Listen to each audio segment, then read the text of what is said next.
Bom, as oscilações, elas são de fato muito comuns na natureza, estão presentes na natureza, é fácil observar. Alguns físicos, por exemplo, que trabalham com teoria de campos, eles lidam com fenômenos oscilatórios quase sempre. Nessa playlist vamos abordar esse conteúdo, é um conteúdo muito discutido dentro da física. Neste vídeo em específico a gente vai resolver a equação diferencial do oscilador harmônico, simples por dois caminhos, pelo termo de energia e pelo termo da segunda lei de Newton, né? Vamos abordar esse contexto, é um contexto muito delicado, vamos ver aqui que é uma delicadeza matemática conveniente. Em vídeos futuros vamos falar também sobre oscilações amortecidas, né? Dentro das oscilações amortecidas a gente pode discutir sobre oscilações amortecidas com amortecimento crítico, subcrítico e supercrítico. E por fim finalizar assim com oscilações forçadas livres e forçadas com amortecimento. Bom, nesse vídeo a gente pode nomear a oscilação harmônica como oscilação livre, por quê? Porque não existe uma força externa atuando sobre o corpo que estará oscilando aqui para nós, né? Então vamos tratar desse contexto. Vamos começar problematizando aqui com o famoso sistema massa-mola. Então imaginamos aqui que temos uma massa e essa massa, nela existe uma mola acoplada. Essa massa está em uma posição de equilíbrio x igual a zero, numa superfície lisa, né? Por quê? Porque não tem atrito, a oscilação é livre.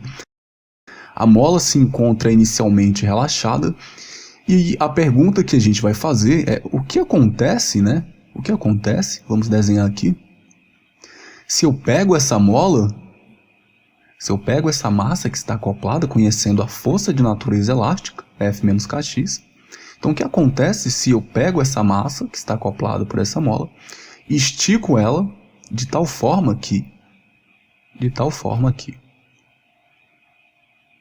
eu retire essa massa da posição de equilíbrio, x igual a zero, e leve ela para a posição de amplitude e posteriormente solte essa massa, né? Então, essa é uma pergunta, é um questionamento que a gente vai fazer aqui. A gente vai separar essas características em três etapas para a gente poder compreender os fenômenos da energia total. Então vamos fazer uma relação de energia e através dessas relações deduzir a equação do oscilador harmônico simples. Então aqui eu tenho a minha primeira etapa, que é que eu fiz, eu peguei a minha massa, tirei ela da posição de equilíbrio, puxei ela e levei para a posição de amplitude em x igual a. Na minha segunda etapa eu soltei a minha massa, naturalmente a minha massa vai buscar a posição de equilíbrio, né? Ela sai da velocidade igual a zero, né? Ela cria uma aceleração e essa aceleração vai diminuindo conforme a velocidade vai aumentando. Então eu tenho aqui que eu mostrei, né? Deduzi no meu relógio, ela passando em x igual a zero. Posteriormente eu marquei aqui no meu relógio, em um certo instante de tempo, ela vindo para o lado esquerdo, para a posição de amplitude x igual a menos a. Então a pergunta que a gente faz, como funciona a energia cinética, né? Como é que está acontecendo a energia cinética aqui? Bom, primeiro a gente sabe que a energia cinética é a integral da massa, velocidade dv, né? Com a massa constante, sim, a gente considera os limites de integração aqui indo de V0 até V, onde V0 que para nós vai ser zero. Então a gente integra aqui mv ao quadrado sobre 2. E agora perceba o seguinte, nos pontos de amplitude, a minha massa ela se localiza parada. Então nos pontos de amplitude eu tenho velocidade igual a zero, tanto para x igual a a e tanto para x igual a menos a. Então se eu tenho velocidade igual a zero, naturalmente a minha energia cinética nos pontos de amplitude é zero. É zero. Bom, conhecendo isso, a nossa seguinte pergunta é: e a energia potencial? O que acontece com a energia potencial? Então perceba, a energia potencial é kx ao quadrado dividido por 2. Nos pontos de amplitude eu tenho o maior valor possível de x. Se eu tenho o maior valor possível de x, então nos pontos de amplitude eu tenho que a minha energia potencial é máxima.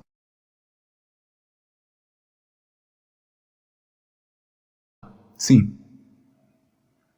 Bom, conhecendo esses fatores, vamos analisar agora o seguinte. O que acontece no ponto de equilíbrio, né? Então, o que acontece no ponto de equilíbrio? Ó, em x igual a zero, eu posso dizer que a minha energia potencial é nula? Sim, por quê? A energia potencial aqui para nós é kx ao quadrado dividido por 2. Para x igual a zero, eu tenho energia potencial nula.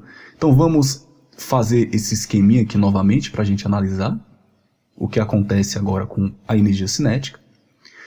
Perceba o seguinte, na amplitude a minha velocidade para, a minha aceleração é máxima, mas a aceleração ela vai decrescendo e a velocidade aumentando. Por quê? Porque a aceleração vai fazer com que o corpo mude de sentido. Então aqui eu tenho uma aceleração igual a zero, nitidamente, mas perceba, nas minhas amplitudes eu tenho velocidade igual a zero. Então, eu tenho velocidade igual a zero, meu corpo ele começa a acelerar, criar velocidade, mas começa a perder a aceleração. Então, quando ele chega em x igual a zero, eu tenho uma velocidade máxima. Então, se eu tenho uma velocidade máxima, consequentemente, eu tenho uma energia cinética máxima. Então, essas são as informações que a gente obteve, são informações intuitivas, a gente consegue observar. Vamos pegar essas informações, né? Pegar essas informações, vamos dar uma limpada aqui no quadro. Então, o que é que a gente tem?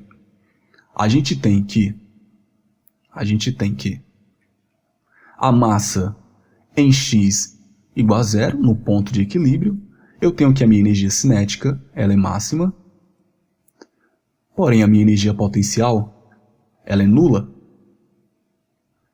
E nos pontos de amplitude, em x igual a mais ou menos a, eu tenho que a minha energia potencial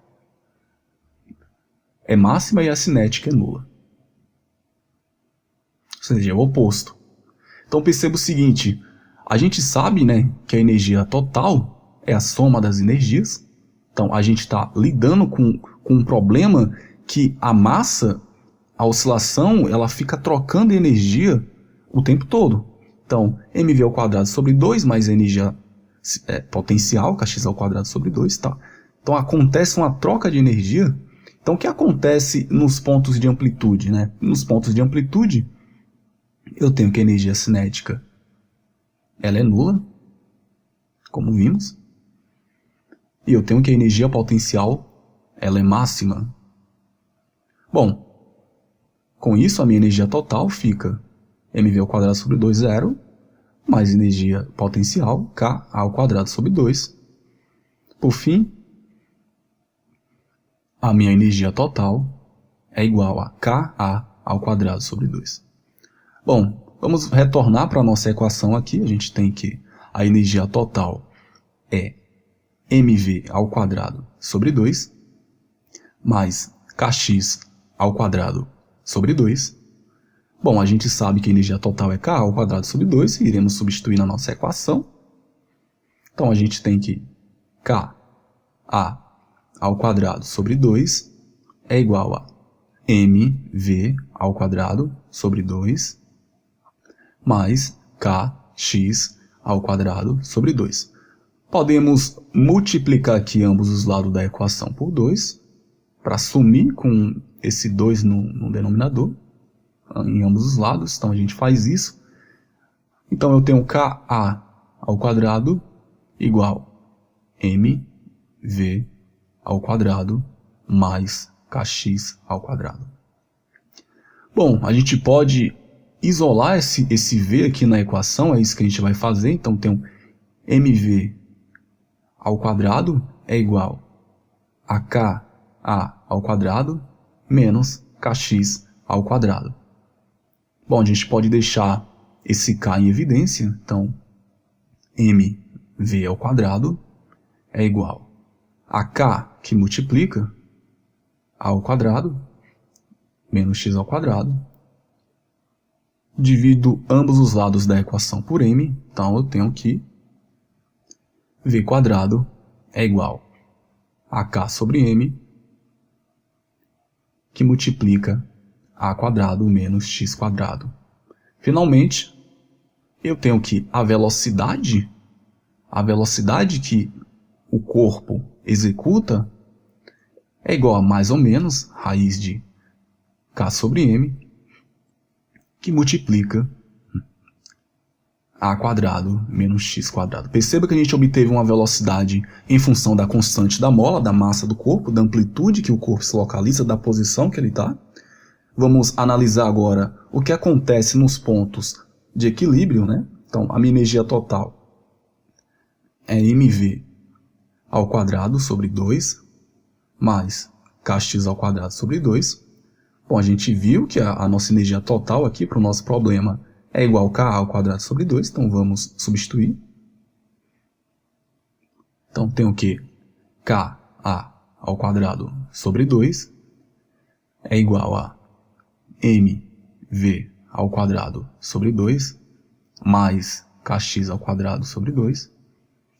Multiplicamos ambos os lados da equação por 2 novamente, então eu fico com, para sumir com o denominador, né? Então fico com K ao quadrado igual mv quadrado mais kx quadrado. Bom, perceba que nos pontos de equilíbrio, o que é que acontece nos pontos de equilíbrio? Como a gente viu, nos pontos de equilíbrio a energia cinética é máxima, mas a energia potencial é nula, né? Então, não existe energia potencial no ponto de equilíbrio. Obviamente, o corpo está trocando energia durante esse processo de oscilação, né?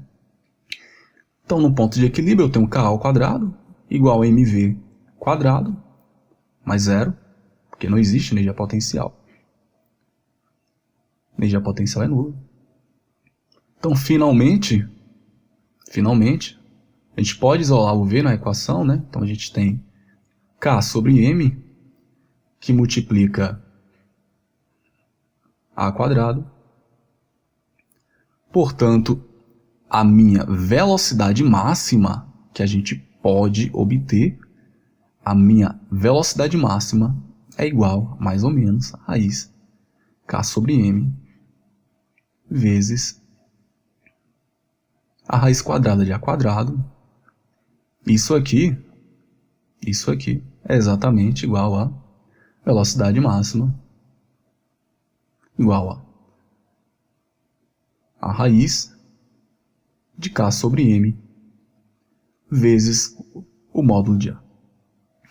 Bom, perceba que nós obtivemos também a velocidade máxima em função da constante da mola, da massa, da amplitude que o corpo se localiza, assim como a nossa velocidade principal, né, a gente obteve em função da constante da mola, da massa e da amplitude, né, do deslocamento que o corpo se localiza ali.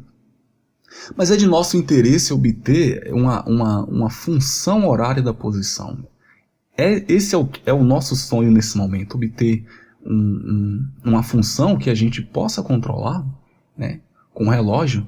E essa função ela pode ser uma função horária, ou seja, uma lei horária da posição. Como é que a gente pode fazer isso? Bom, a gente sabe que a velocidade ela nada mais é do que a derivada do espaço em função do tempo. Óbvio, eu estou considerando aqui um espaço unidimensional, então eu tenho que V dt é igual a dx. Bom, mas perceba que nós sabemos qual é o valor de V, né?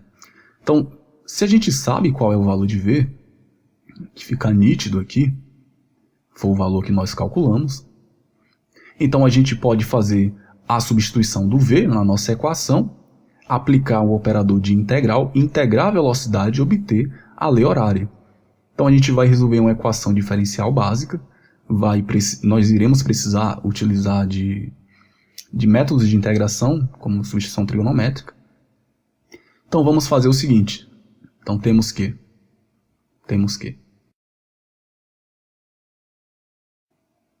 raiz quadrada de K sobre M vezes A quadrado menos X quadrado dt é igual a dx. Vamos levar esse argumento aqui para um local mais limpo. Então eu tenho que dx é igual a K sobre M elevado a meio, né, que é a raiz quadrada. A quadrado menos x² elevado a meio dt. Isso aqui eu posso passar dividindo todo esse argumento, então eu tenho que a² menos x² elevado a meio é igual a k sobre m elevado a meio dt. Bom, vamos levar esse argumento aqui para esse lado da tela para a gente dar uma analisada. Então a gente tem dx sobre a² menos x²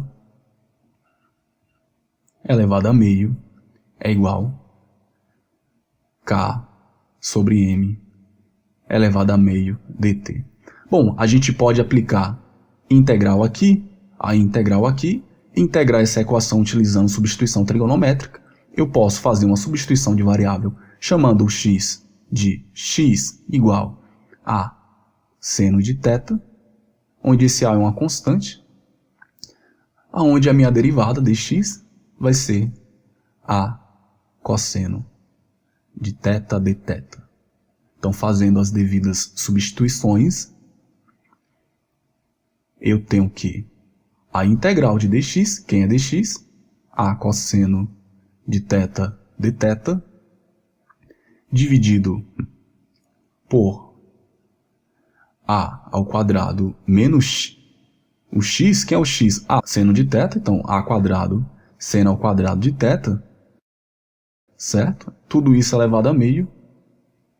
Isso aqui é igual k sobre m, k é uma constante da mola, m é uma constante, a massa do corpo, sai da integral, k sobre m elevado a meio, que multiplica a integral de dt. Bom, perceba, a gente pode fazer algumas simplificações. Então, fazendo algumas simplificações, eu tenho que a cosseno de θ dθ dividido por, posso deixar o a em evidência, a², então eu tenho que a² multiplica 1 menos seno ao quadrado de θ. Tudo isso elevado a meio, isso aqui é exatamente igual a k sobre m elevado a meio integral de dt.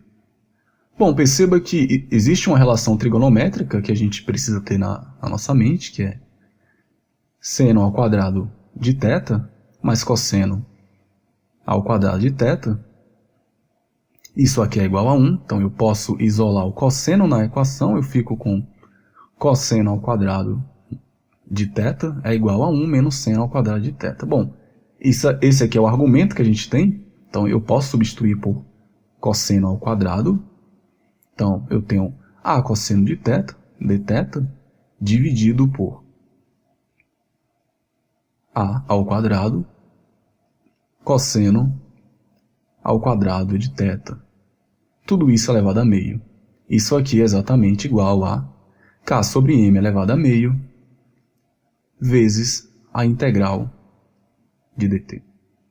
Bom, perceba o seguinte, eu posso cancelar o quadrado com o meio que está elevado no argumento de baixo. Sim, porque o meio no argumento de baixo representa a raiz quadrada, então posso cancelar. Então, eu tenho a cosseno de θ é igual a k sobre m elevado a meio integral de dt. Podemos fazer uma simplificação, posso cancelar o a cosseno de θ com o argumento abaixo, fico só com a integral de dθ.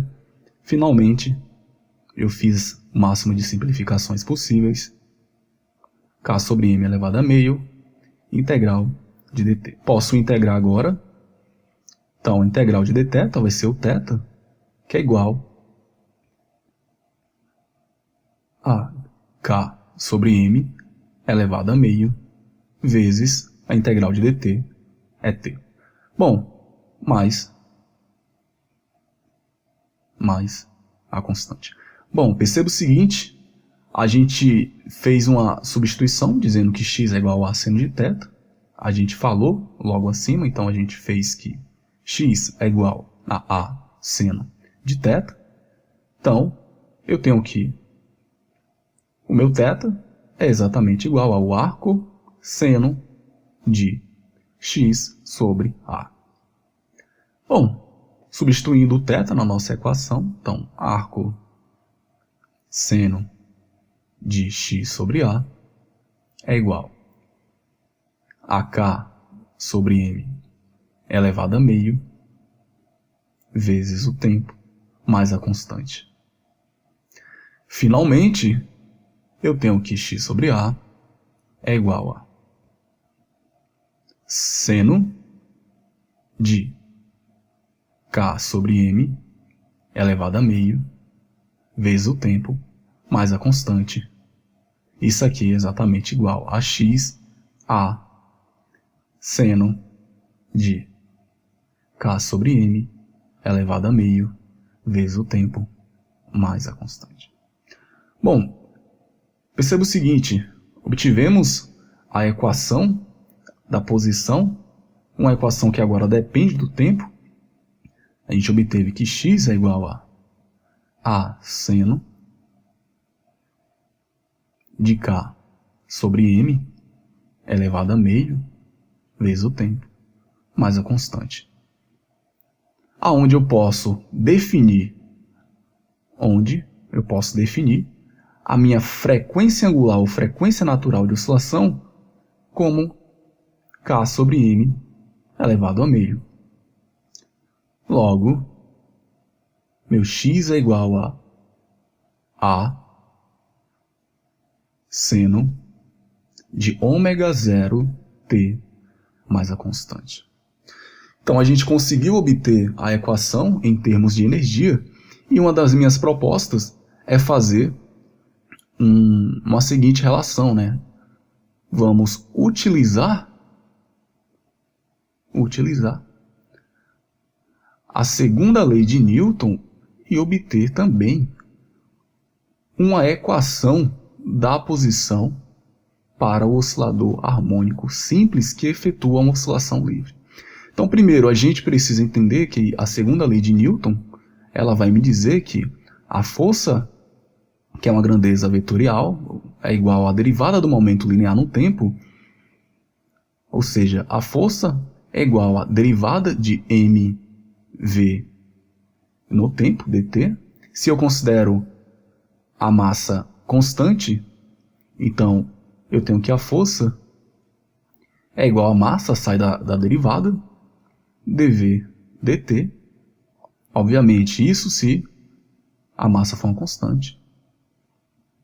Então, eu tenho que a força será F é igual a ma. Ora, mas a gente conhece a força, a natureza da força que atua. A natureza da força é uma natureza de força elástica, na qual a gente sabe que é F menos kx. Então, se a gente conhece a natureza da força, a gente vai resolver uma equação diferencial. Então, desprezando agora as grandezas vetoriais, está tudo na mesma direção.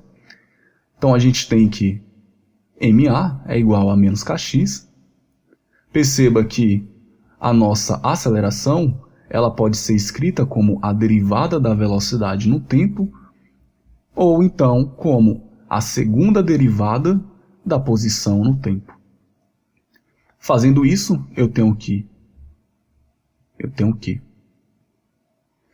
segunda derivada da posição no tempo é exatamente igual a menos kx dividido por m. Bom, a gente pode fazer uma notação mais delicada, onde a segunda derivada no tempo será representada por x dois pontos. Isso aqui é exatamente igual a menos k sobre m vezes x. Bom, a gente vai resolver essa equação diferencial, né? Primeiro, meu ômega 0 ao quadrado será igual a k sobre m, é uma substituição de variável. Para nós, intuitivamente, a gente já sabe, né, de acordo com a primeira equação que a gente já resolveu, isso é a nossa frequência angular de oscilação. Então, x dois pontos mais ômega 0 ao quadrado x igual a zero.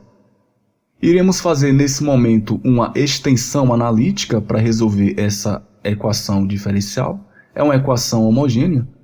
Então a gente vai trabalhar no campo dos complexos, então fazendo uma extensão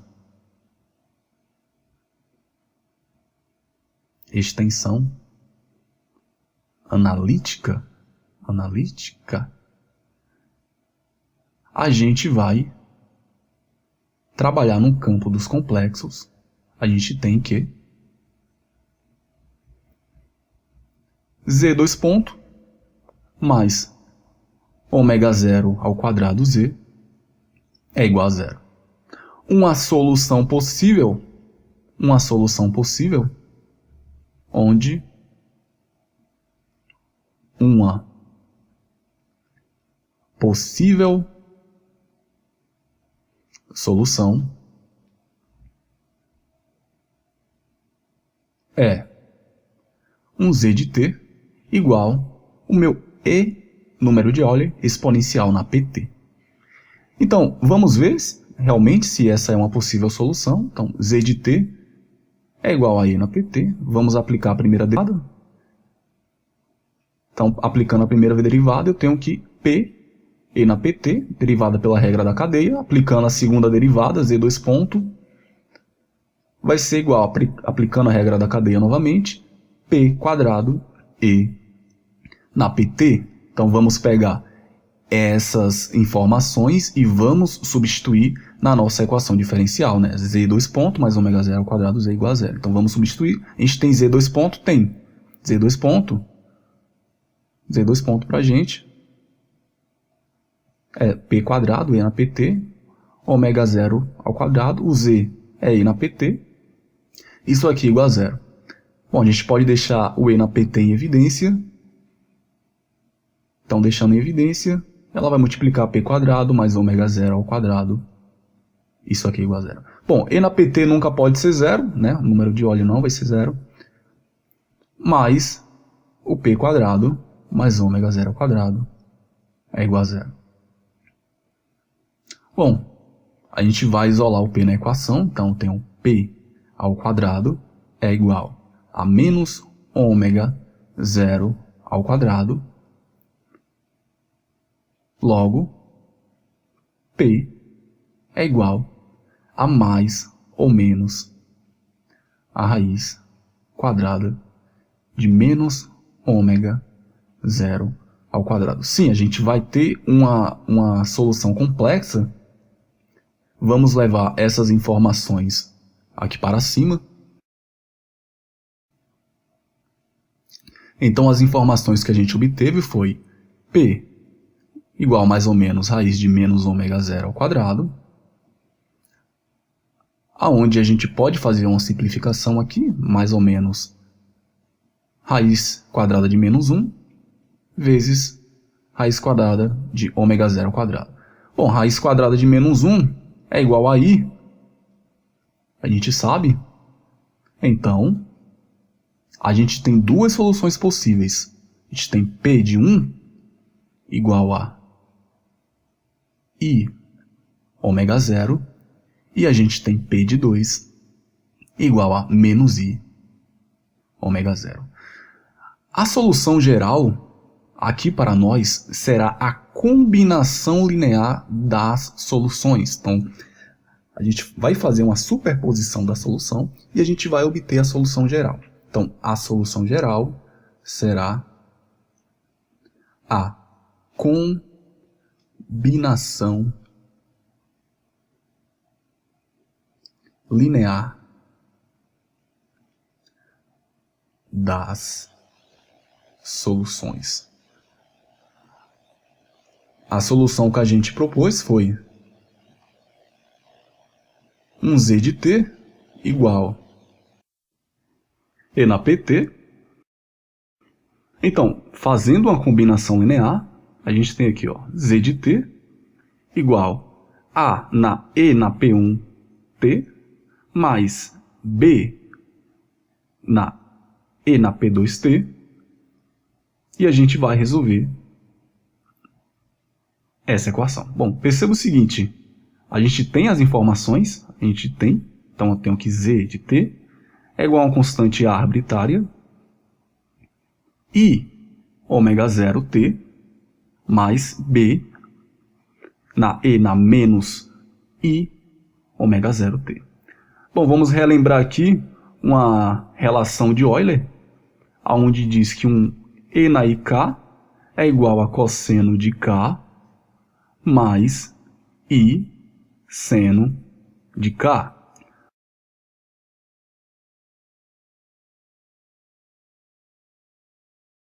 Então, deixo o A em evidência. Então, cosseno de ômega 0t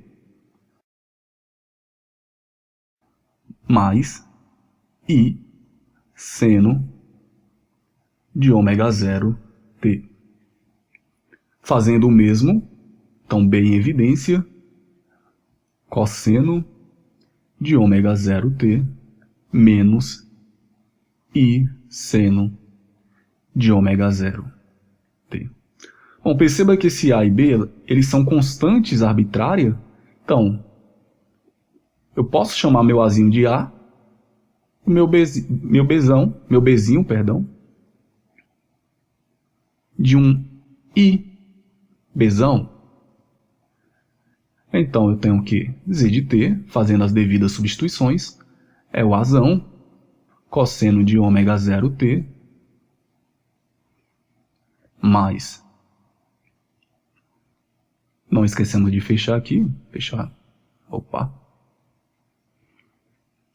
I seno de ômega 0t,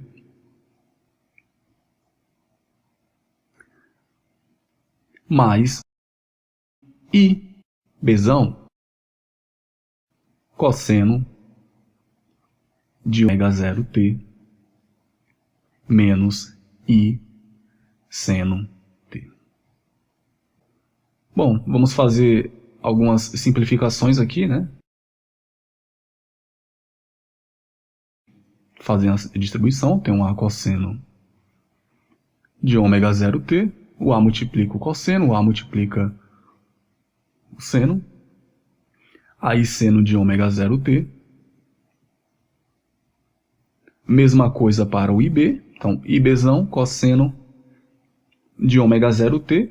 Perceba que o I é igual a raiz quadrada de menos 1, então tem um menos o Bzão, que multiplica raiz quadrada de menos 1 elevado ao quadrado, seno de ômega 0t. Bom, vamos fazer algumas simplificações aqui, né? Então, vamos copiar tudo novamente. Mais AI seno de ômega 0t, mais IBzão, cosseno de ômega 0t, mais meu Bzão, seno de ômega 0t. Bom, obviamente a gente não quer uma solução complexa, a gente quer apenas os reais. Então, uma boa estratégia é usar essa extensão analítica, resolver. E agora a gente pode pegar apenas os reais. Então, pegando apenas os reais, quem são os reais? A cosseno de ômega 0t e B seno de ômega 0t. Então, x é igual a cosseno de ômega 0t mais B seno de ômega 0t. Bom, essa daqui é a nossa solução geral. Essas constantes A e B são constantes a determinar com as condições iniciais. A gente pode deixar isso aqui um pouco mais enxuto, né? Então a gente pode ter, a gente tem que x de t é igual a cosseno de ômega 0t, foi o que a gente achou, mais B seno de ômega 0t. Azão e Bzão são constantes arbitrárias. Eu irei chamá-la de Azão igual a cosseno de φ0 e o Bzão eu irei chamá-lo de menos A seno de φ0. Fazendo as substituições, eu tenho que x de t é igual a cosseno de φ0, que multiplica cosseno de ômega 0t mais o bzão, que é o bzão, menos a seno de φ0 vezes seno de ômega 0t.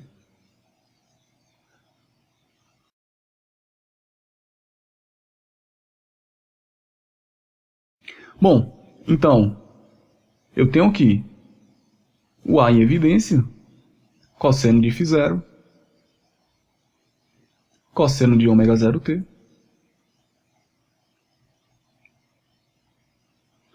menos seno de φ0, seno de ômega 0t.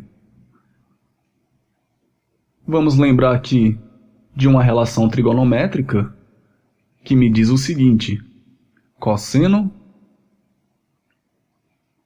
de A mais B é igual cosseno de A, cosseno de B,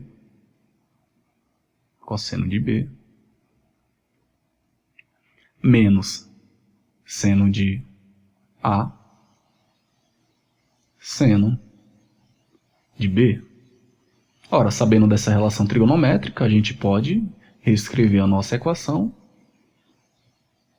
como x de t igual o azão que está em evidência, todo o argumento de dentro vira cosseno